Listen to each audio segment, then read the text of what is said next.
El tema que estamos considerando los domingos en la tarde, en la segunda hora, habla concerniente a los salmos de ascensión. Como les explicaba ya hace algún tiempo, hay 15 salmos que se consideran salmos de ascensión o salmos de peregrinación. Y les llaman salmos de peregrinación o de ascensión porque precisamente estos son los 15 salmos que los peregrinos le cantaban a Dios durante ese caminar desde su casa hacia el monte de Jerusalén, en particular hacia el templo. Y en el 120 miramos nosotros que este salmo nos habla de reconocimiento, es decir, necesitas mirarte a ti mismo y saber dónde estás. El 121 decíamos que nos habla de búsqueda, porque es allí cuando la persona empieza a buscar a dónde dirigirse. El 122 nos habla de la llegada, porque es cuando la persona ha llegado a la ciudad de Jerusalén para adorar a Dios. El 123 nos habla de la meta. Esa meta que todo peregrino tenía era no solamente llegar al templo de Jerusalén, sino más aún llegar al cielo mismo. El 124, por consiguiente, se requiere de un autoexamen. Y eso es lo que nos habla el 124. Un autoexamen de tu persona, de tu interior, para saber cómo estás y qué debes de mejorar. Número 125 nos habla de la protección. Esa protección, hermanos, que Dios brinda hacia su pueblo. El 126, por causa de esa protección, llega un sumo gozo a nuestra vida. Una vida la cual Dios nos ayuda a vivir de una manera alegre, feliz, contenta, porque Él está realmente con nosotros. Número 127 nos habla de dependencia. Nosotros, hermanos, realmente dependemos totalmente de Dios. Número 128 nos habla de esa rica bendición, una bendición realmente que recibimos por tener temor a Jehová. Número 129 nos habla de la confianza que todo cristiano debe de tener, aun y a pesar de una vida llena de sufrimiento y de aflicción. Número 130 nos habla de una palabra bien importante, una palabra tan dulce y tan hermosa que solamente proviene de Dios, y esto es el perdón. Nos habla del perdón, y Dios, hermanos, realmente es el único ser, es la única persona que nos puede perdonar genuinamente y totalmente. Y de esto hablamos la semana pasada. Y cuando terminamos este salmo decíamos que realmente, hermanos, nosotros estamos bien, pero bien agradecidos por ese perdón que Dios nos ha dado. Y nosotros, por ende, predicamos a la gente concerniente a ese perdón, que no solamente lo podemos recibir nosotros en nuestro ser, sino también es un perdón que se brinda a todo el mundo. Y a hoy, en este día, hermanos, en esta tarde, estaremos hablando del Salmo 131. El Salmo 131, en una palabra, nos habla de madurez. Madurez. Vamos a leer lo que nos dice el Salmo 131. Jehová, no se ha envanecido mi corazón, ni mis ojos se enaltecieron, ni anduve en grandezas, ni en cosas demasiado sublimes para mí. En verdad que me he comportado, que he acallado mi alma, como un niño destetado de su madre, como un niño destetado está mi alma. Espera, oh Israel, en Jehová, desde ahora y para siempre. Este salmo está dividido en 3 estrofas. La primera estrofa, hablando concerniente a la humildad. Esto es el verso 1. La segunda estrofa nos habla de satisfacción, el verso 2, y el verso 3, que es la tercera estrofa, nos habla, hermanos, de reto. Ahora bien, este salmo es un salmo que se liga muy bien al salmo anterior. ¿Por qué? Bueno, porque cuando termina el salmo anterior, y el salmo anterior ya decíamos, nos habla de ese hermoso perdón que Dios ofrece no solamente a uno, sino a todo el mundo, y es un perdón, decíamos, genuino, es un perdón total. Bueno, ahora por causa de ese perdón, nosotros en agradecimiento necesitamos empezar a crecer en nuestra vida espiritual para poder llegar a la madurez espiritual. Dice aquí, hermanos, David: Jehová, no se ha envanecido mi corazón, ni mis ojos se enaltecieron, ni anduve en grandezas, ni en cosas demasiado sublimes para mí. Vemos tres cosas muy importantes aquí. La primera, dice: Jehová, no se ha envanecido mi corazón. Esta palabra envanecido habla, hermanos, de ese orgullo que lamentablemente ha estado destruyendo al ser humano desde el principio, desde que el ser humano pecó, hermanos. Este orgullo es el que lo ha llevado cada vez más a la destrucción, y muchos, lamentablemente, por causa de ese orgullo, han perdido totalmente la esperanza de la vida eterna. Y orgullo, en este pasaje, está hablando de sentirte contento, satisfecho contigo mismo. Te sientes contento, te sientes satisfecho contigo mismo. Te sientes muy, pero muy orgulloso de tus logros, de tus capacidades, de tu intelecto. Te sientes bien. Y por ende, lamentablemente, ese orgullo que tú sientes en tu persona, en lugar de acercarte a Dios, te está alejando cada día más de Él. La pregunta es: ¿eres tú orgulloso? Hermanos, déjeme decirle una cosa. Todos los seres humanos, todos, somos orgullosos. La persona que dice que no es orgullosa es precisamente aquella que tiene más orgullo en su corazón. Lo mejor que podemos hacer nosotros es aceptar en nuestro corazón que somos orgullosos. Claro, hay de orgullo a orgullo. Hay personas que son más orgullosas que otras, pero a fin de cuentas, el orgullo, hermanos, sigue siendo orgullo, sea poco o sea mucho. Y el punto de este pasaje, el punto de David, hermanos, él decía: no se ha envanecido mi corazón. ¿Por qué, hermanos? Bueno, porque David, lamentablemente, en un momento de su vida, él, por causa de su orgullo, por causa de sentirse contento con él mismo, por sus logros, por sus capacidades, él, lamentablemente, pecó en contra de nuestro Dios. ¿Qué fue lo que hizo David?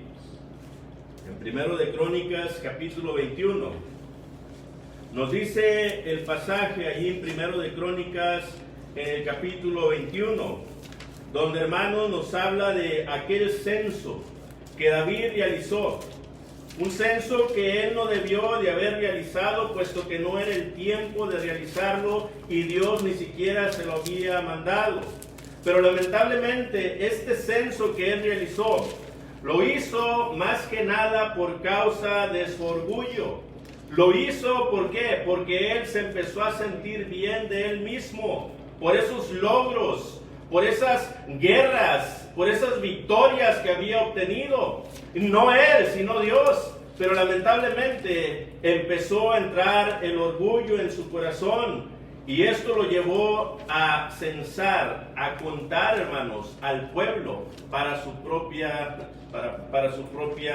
gloria. Y dice, por causa de esto, cuando el Señor le dice: David, tú has pecado, Ahora, te voy a dar 3 cosas, las cuales tú debes de escoger una entre estas 3. Por causa de tu pecado.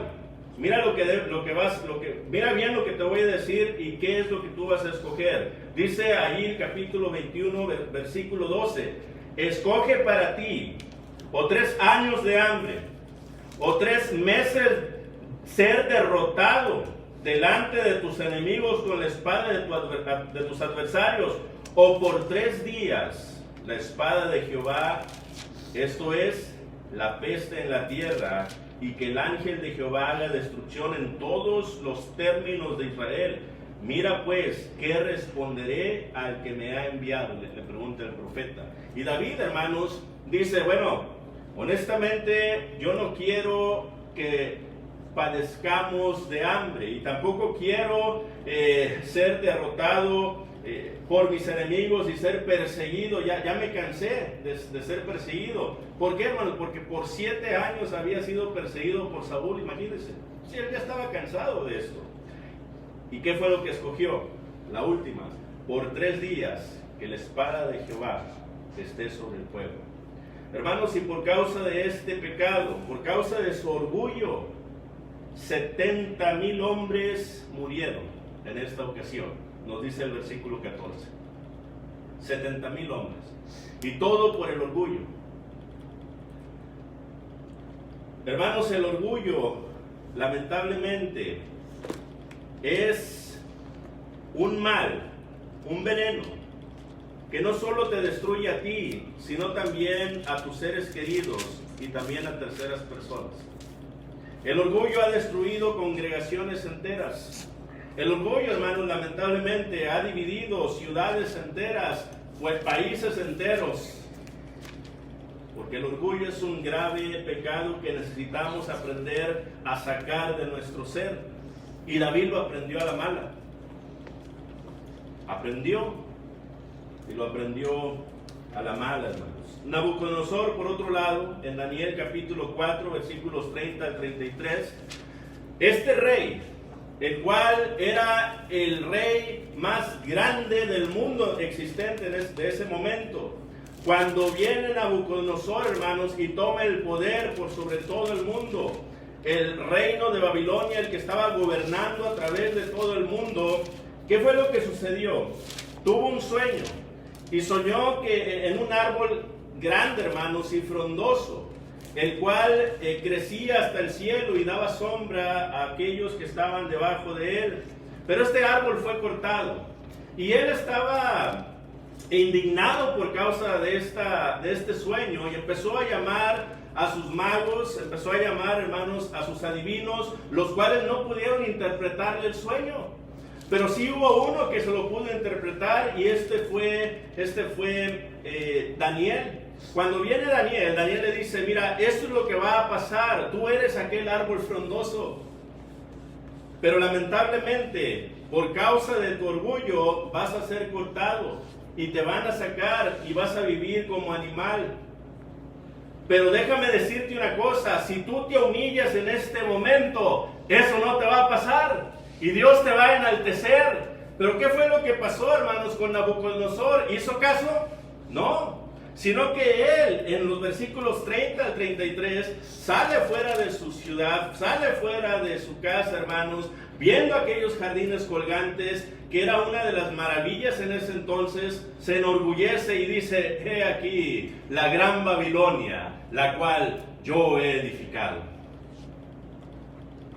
Hermanos, ese orgullo lo llevó a que Dios le quitara el reino, lo quitara de su lugar y lo mandara a vivir fuera del pueblo, como un animal. Le creció el cabello como plumas de águila y sus uñas como garras, y comía, hermanos, hierba como buey. ¿Ve lo que hace el orgullo? El orgullo, hermanos, es muy, pero muy dañino. Es horrendo. El orgullo es horrendo. Y David, hermanos, lo aprendió. Y cuando él lo aprendió, él dijo, no se ha amanecido mi corazón. Porque el orgullo empieza ¿dónde, hermanos? En el corazón. En el corazón. Jeremías 17:9 nos dice: engañoso es el corazón más que todas las cosas. Más que cualquier cosa. El corazón es engañoso, más que todas las cosas. Hermanos, a veces, ¿qué es lo que sucede? Nosotros pensamos más alto de nosotros mismos que lo que debemos de pensar. ¿Y eso nos lleva a qué? Nos lleva lamentablemente otra vez a pecar en contra de nuestro Dios, poniéndonos nosotros, hermanos, en primer lugar, idolatrándonos a nosotros mismos. Dice Proverbios 4:23: sobre toda cosa guardada, guarda tu corazón. ¿Por qué? Porque de él mana la vida.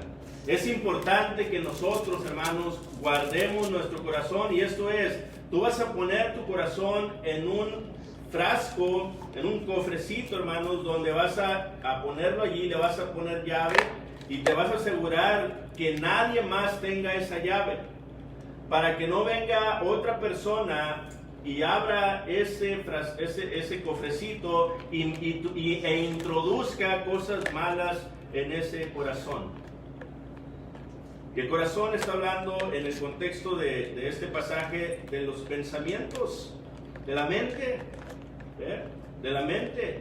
Ten mucho cuidado con lo que introduces en tu mente, porque lamentablemente, ¿qué es lo que va a pasar? Es lo que vas a revelar en tu exterior. Muy importante eso. Por eso es que Santiago capítulo 4 y versículo 10 dice: humillaos delante de la presencia de nuestro Dios. Humillaos delante de su presencia y Él os exaltará. ¿Ve? No se trata de enaltecernos a nosotros mismos, se trata de que nos humillemos y Dios nos enaltezca. Porque cualquiera que se humille será enaltecido, pero aquel que se enaltezca, hermanos, será humillado por Dios. ¿Qué prefieres?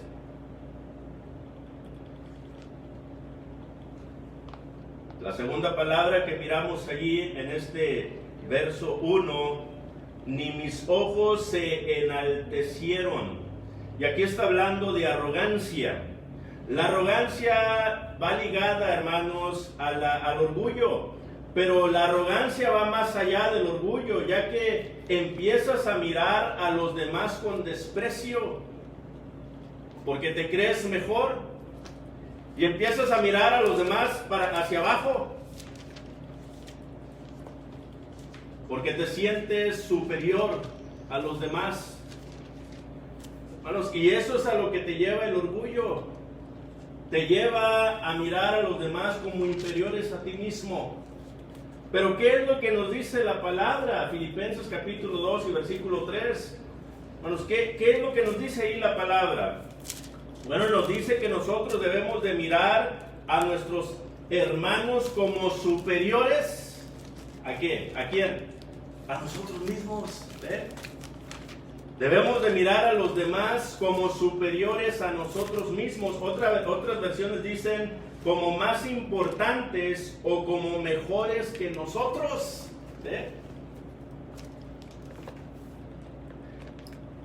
El que es arrogante no quiere, no desea sentirse inferior a nadie. No le gusta sentirse inferior a nadie. Es el arrogante. Y por esa razón es que se enaltece y empieza a mirar a los demás hermanos con desprecio. Y nunca te comparas con el que tiene más, o con el que tiene una posición más alta, con el que tiene más atributos. No te comparas con esos. Siempre estás comparándote con aquellos que en tu pensar son menos, tienen menos y no valen tanto como tú. Ese es el arrogante. No seamos arrogantes. Y David dice: ni mis ojos se han enaltecido, ni mis ojos se han enaltecido. Y también habla, hermanos, allí mismo en ese verso, ni anduve en grandezas, ni en cosas demasiado sublimes para mí. Y aquí está hablando en una palabra de ambición. Y la ambición, hermanos, es aquel deseo intenso de conseguir, ya sea riqueza, poder, fama, o cualquier cosa que vaya en contra de la voluntad de Dios. Entonces dice ahí David, hermanos, yo no fui ambicioso, no lo fui. Pero la ambición, otra vez, te puede cegar, porque tú estás enfocado en algo que a su vez no te va a beneficiar en lo absoluto, hablando en tu espíritu, no te va a beneficiar espiritualmente, pero tú lamentablemente en tu ambición, tú sobrepasas cualquier cosa, sobrepasas a Dios por poder llegar a estar en aquel lugar y poder tenerlo en tu poder. Esa es la ambición. Así es que dice David, ni anduve en grandezas ni en cosas demasiado sublimes para mí. Ahora, la pregunta es, ¿por qué es que David pudo lograr esto? ¿Por qué es que David, en una palabra, pudo tener humildad en su corazón? ¿Por qué pudo David obtener esa humildad que tanto le hacía falta en su vida? Por lo que nos dice el verso 2, y está hablando de la satisfacción. Dice allí, en verdad que me he comportado y he acallado mi alma, como un niño destetado de su madre, como un niño destetado está mi alma. Isaías 66:13, el Señor, hermanos, habla de su persona como una madre. Dice, y como aquel a quien consuela a su madre, así os consolaré yo a vosotros, dice el Señor. Así como la madre consuela a su hijo, bueno, así también lo voy a hacer yo con ustedes. E Isaías 49:15, otro pasaje también que nos habla de algo similar. Isaías, vamos a leerlo. Ahí en el capítulo 49 y versículo 15 dice, ¿se olvidará la mujer de lo que dio a luz para dejar de compadecerse del hijo de su vientre? Aunque olvide ella, dice el Señor, yo nunca me olvidaré de ti. ¿Ves? Entonces, si una madre, hermanos, es difícil que una madre se olvide de aquel a quien ha engendrado. Si es difícil hacer eso, dice el Señor, bueno, yo te voy a cuidar y te voy a proteger y voy a estar contigo aún todavía más, ¿verdad? Aún todavía más que una madre. Entonces, lo que tratamos aquí de explicar es lo siguiente, que Dios es el que trae plena satisfacción a tu vida. David, hermanos, la razón por la que él pudo obtener la humildad es porque él se amamantó, se llenó ¿de quién? De Dios. Él se llenó de Dios y él estaba satisfaciendo su sed, su hambre en el Señor. Y solamente el Señor podía traerle esa satisfacción a su vida. Dice Primera de Pedro capítulo 2 y versículo 2, desead como niños recién nacidos la leche espiritual no adulterada, para que por ella crezcáis para salvación. Entonces nosotros debemos, como un niño recién nacido, desear la palabra de nuestro Dios. ¿Ve? Es muy importante que nosotros la deseemos. Cuando un niño está desesperado y tiene hambre, empieza a llorar, empieza a hacer berrinches, empieza a gritar. ¿Por qué? Porque quiere ser amamantado, quiere satisfacer esa necesidad que tiene. Y es ahí, hermanos, cuando el Señor, por medio de Pedro, nos dice, así es como nosotros debemos de sentirnos en nuestro ser, en nuestro espíritu. Nuestro espíritu debe de estar hambriento, debe de estar necesitando de Dios todo el tiempo. Y así, de esa manera, cuando nosotros nos empecemos a alimentar de Dios, entonces es ahí cuando vamos a dejar de llorar. Hermano, los cristianos que viven llorando, que se viven quejando, los cristianos que son lamentablemente infelices, que viven amargados, que viven tristes, que viven deprimidos, ¿sabe por qué pasa eso? Porque no se están alimentando de Dios. Esa es la razón. No se están alimentando de Dios. Y lamentablemente, puesto que no se están alimentando de Dios, siempre están insatisfechos y no pueden llegar a la humildad.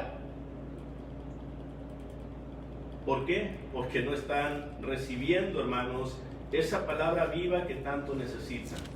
Entonces, puesto que no están recibiendo esa leche espiritual, entonces esa es la razón del por qué nunca crecen, nunca maduran, están como niños.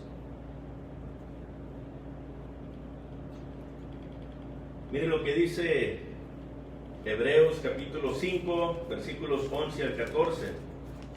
Hebreos capítulo 5, versículos 11 al 14. Esto es algo muy serio.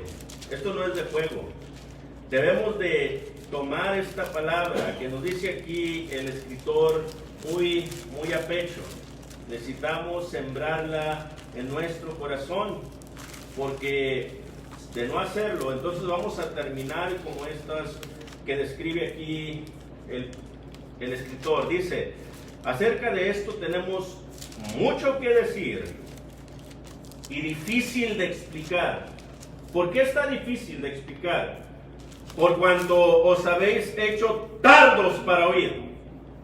Porque debiendo ser ya maestros, después de tanto tiempo, tenéis necesidad de que se os vuelva a enseñar cuáles son los primeros rudimentos de las palabras de Dios, que habéis llegado a ser tales que tenéis necesidad de leche y no de alimento sólido. Y todo aquel que participa de la leche es inexperto en la palabra de la justicia. ¿Por qué? Porque es niño. Pero el alimento sólido es para los que han alcanzado madurez, para los que por el uso tienen los sentidos ejercitados en el discernimiento del bien y del mal. Dice el escritor: debiendo de ser ya maestros, todavía tienen necesidad de que se les explique qué es el Evangelio. ¿Cuáles son los pasos de oración? ¿Qué tengo que hacer para evangelizar? Es una vergüenza, dice ahí la cosa. Dice ahí el escritor. Es una vergüenza. Es una vergüenza. Hermanos, y lamentablemente vemos muchos cristianos que seguimos siendo niños.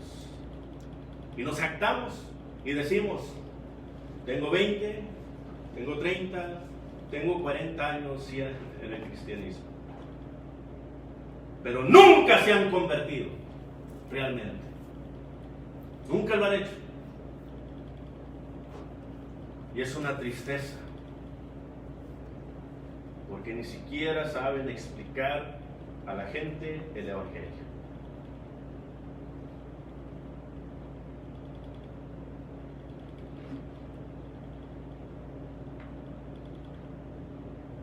Y mientras no tengan esa satisfacción que viene solamente de Dios, así van a seguir.